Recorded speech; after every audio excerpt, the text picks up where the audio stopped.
नमस्कार। मेरे द्वारा एक छोटा सा हास्य प्रसंग तैयार किया गया है। जीवन का स्वाद चाट के ठेले से। यह प्रसंग हास्य और आनंद के उद्देश्य से तैयार किया गया है। व्यक्तिगत जीवन में इसे महसूस करके एक गुदगुदी का अनुभव करिएगा और अपने अनुभव और अनुभूति को मेरे साथ कमेंट में ज़रूर शेयर करिएगा। हमारा जीवन खट्टी मीठी यादों का एक खुशनुमा सफ़र है। हमारे जीवन में अलग अलग स्वाद का अपना एक अलग महत्व है। हाँ, ज़रूरी नहीं है कि सिर्फ जिह्वा के स्वाद की ही चर्चा की जाए और जिह्वा के स्वाद को ही बदला जाए, और उसको बदलने के लिए हम अलग अलग होटल, अलग रेस्टोरेंट या कभी कभी सड़क किनारे खड़े ठेले से भी उसका आनंद लिया जाए। ठीक उसी तरह से हमारे जीवन में, हमारी दिनचर्या में रोज रोज सब मीठा ही रहे तो शायद जीवन में उबाऊपन आ जाता है और हम धीरे धीरे उबने लगते हैं। कुछ खट्टे मीठे तीखे स्वाद का होना भी हमारे जीवन के स्वाद को बदलता है। कोई नोकझोंक, कोई विवाद, कोई झगड़ा जो आपस में किसी के रूठने मनाने से लेकर के बदकही तक सीमित हो, उसका होना भी जरूरी है। ठीक उसी तरह मैंने श्रीमती जी से हुए एक दिन के विवाद को जब महसूस किया तो खुद को एक चाट के ठेले पर खड़ा पाया। सामने बड़ा सा धधकता गर्म कठोर तवा और उस पर पड़े हुए तेल से निकलने वाले धुएं से उसके तापमान का पता चल रहा था। तेल के अगल बगल पड़ी नर्म आलू की टिक्कियां अपना रंग बदल रही थी। तवे और तेल की गर्मी से कुरकुरी हुई आलू की टिक्की परोसी जानी थी। ठेले के पास पहुंचते ही पूरा मुंह उस स्वाद को महसूस करके पानी से भर चुका था। मुझे मालूम था कि आज मेरे मुंह का, मेरे मन का, मेरे दिमाग का स्वाद बदलने वाला है, क्योंकि जिस जगह मैं खड़ा हूँ वहाँ पर तीखा और चटपटा ही सब परोसा जाना है। मुंह में पानी लिए हुए मैं लाल तवे की गर्माहट और उस पर पड़ी टिक्की के कुरकुरेपन का सिर्फ एहसास कर पा रहा था। मसाला, मिर्च, चटनी तो सामने वाले के द्वारा मिलाया जाना था। हो सकता है मिलाते वक्त ये पूछा जाए कि तीखा कितना लेंगे, मीठी चटनी डालूं कि ना डालूं। यह सब निर्भर करता है उस चाट वाले पर जिससे आज मेरा सामना हुआ था। हाँ, दूसरे चाट वालों में और इस चाट वाले में एक बड़ा अंतर था। उस ठेले पर पड़ा हुआ हर एक आइटम बारी बारी से परोसा जाना था। खट्टा, मीठा, तीखा, चटपटा सब खाना होगा, इसके बिना परवाह किए कि आपको क्या पसंद है और क्या नहीं पसंद है। जो जिस क्रम में लगा हुआ है उसी क्रम में परोसा जाएगा, और मिर्च मसाला भी सामने वाले के हिसाब से मिलेगा। सामने पड़ते ही चाट बननी शुरू हो गई। एक दोने में आलू की अधजली कुरकुरी टिक्की डाली गई। अंगूठे से उस पर हल्का गुस्सा उतारा गया। टिक्की थोड़ी सी दब गई, उसमें गड्ढे बन गए। फिर उसके बाद उसमें कुछ उबले हुए मटर और चने के दाने डाले गए। उस पर से थोड़ी दही डालकर इमली की चटनी, धनिया की चटनी, लाल मिर्च का बारूद और ऊपर से उसके स्वाद को बेहतर करने के लिए एक चटपटा सा चाट मसाला।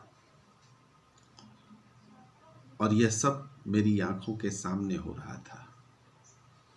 मैं शांत था, मैं कुछ कह नहीं सकता, शायद इस भय से कि कहीं स्वाद खराब ना हो जाए।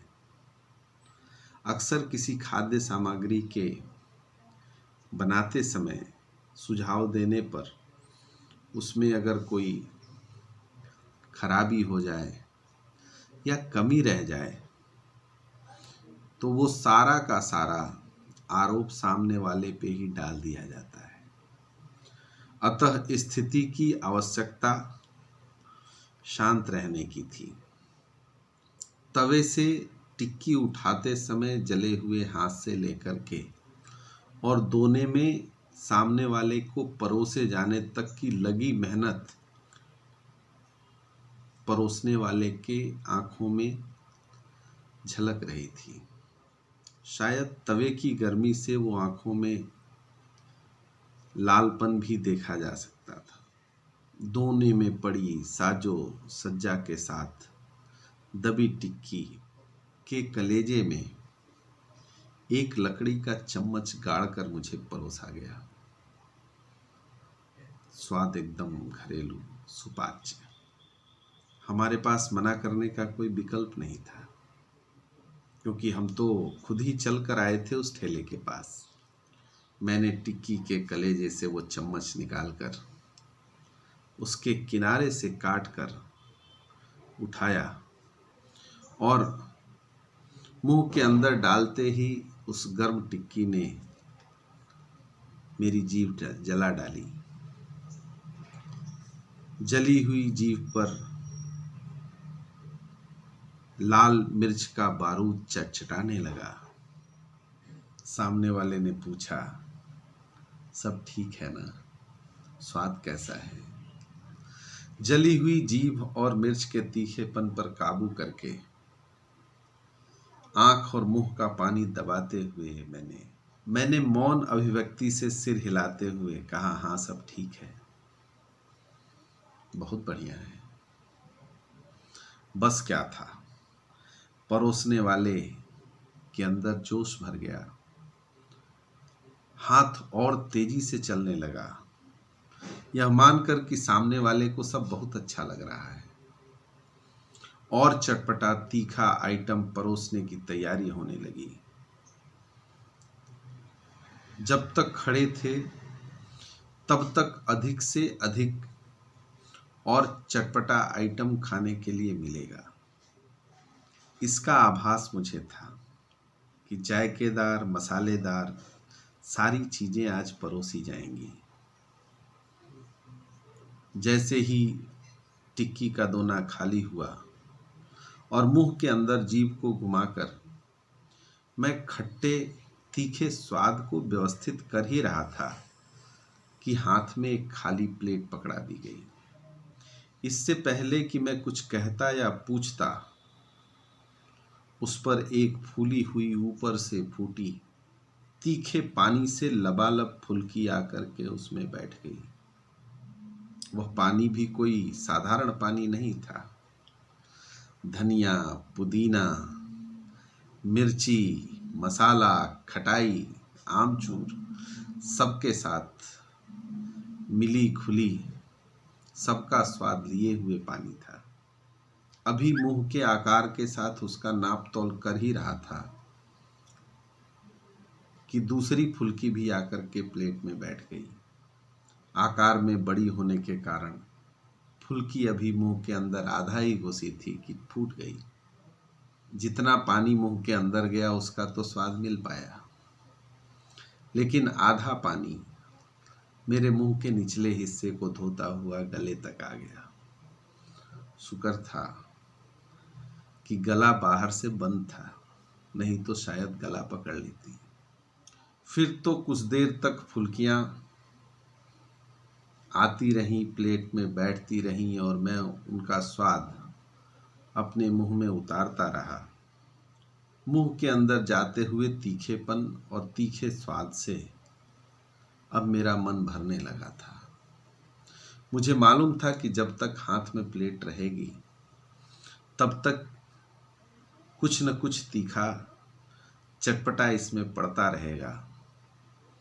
इसीलिए मैंने प्लेट को रखकर उस ठेले से अलग हट जाने में ही अपनी भलाई समझी। हाँ, तत्काल में जितना भी चटपटा आइटम मैंने खाया है उसके स्वाद को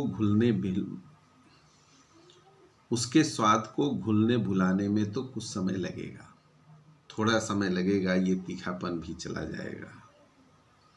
लेकिन उस ठेले पर आने से या उस ठेले का सामना होने से एक बात तो हो गई कि जीवन का कुछ स्वाद बदल चुका था। कुछ खट्टापन, कुछ तीखापन शामिल हो चुका था। अब कुछ दिन तक जो भी मिलेगा उसका स्वाद अच्छा लगेगा।